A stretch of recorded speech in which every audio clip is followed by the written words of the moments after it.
TG Plus News edizione di Venezia, buonasera. Apriamo il nostro notiziario con la cronaca.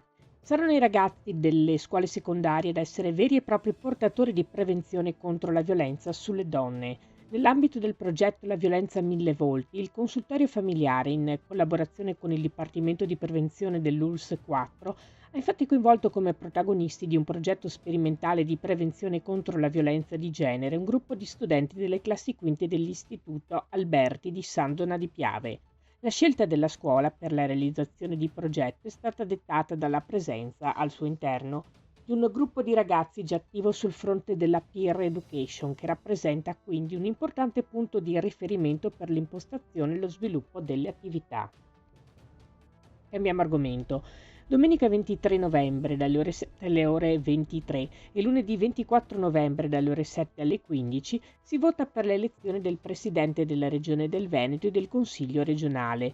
Sono 201.806 i cittadini residenti nel Comune di Venezia che potranno votare nelle 256 sezioni comunali. Il dato è stato reso noto dal Servizio elettorale del Comune di Venezia. Il Servizio elettorale del Comune di Venezia rende noti inoltre alcuni dati sugli elettori residenti sul territorio comunale. Sono 933, 457 femmine e 476 maschi giovani che andranno per la prima volta ai seggi. Saranno invece 10, 6 ragazze e 4 ragazzi gli elettori che festeggeranno i loro 18 anni proprio il 23 novembre. Infine gli ultracentenari residenti nel comune di Venezia sono 147, 133 donne e 14 uomini. Ci spostiamo a Noale, dove il comune informa che fino alle ore 12 di venerdì 19 dicembre 2025 sarà possibile presentare domanda per il bando di edilizia residenziale pubblica 2025, bando di concorso per l'assegnazione degli alloggi ERP. Il bando è valido per tutte le assegnazioni degli alloggi di edilizia residenziale pubblica che si renderanno disponibili o verranno ultimati nel comune di Noale durante il periodo di efficacia della graduatoria, fatte salve le eventuali riserve previste dalla legge regionale 39/2017 e successive modifiche. Tutte le informazioni, i requisiti e la modulistica sono disponibili sul sito internet del comune di Noale.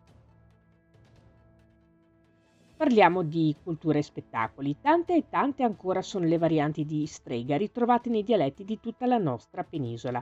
Sarà allora Streghe Maledette a inaugurare la rassegna di prosa la città Teatro 2025-2026 al Teatro di Mirano. L'appuntamento è per giovedì 27 novembre alle 20:30 con Stivalaccio Teatro. A fare da sfondo allo spettacolo la più tremenda caccia alle streghe mai capitata ai confini della Repubblica. Lo spettacolo fa parte delle iniziative del Comune di Mirano per la Giornata internazionale per l'eliminazione della violenza contro le donne.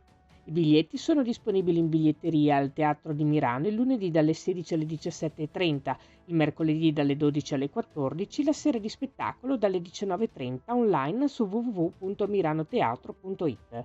Si chiude qui il nostro notiziario. Grazie per essere stati con noi. Arrivederci.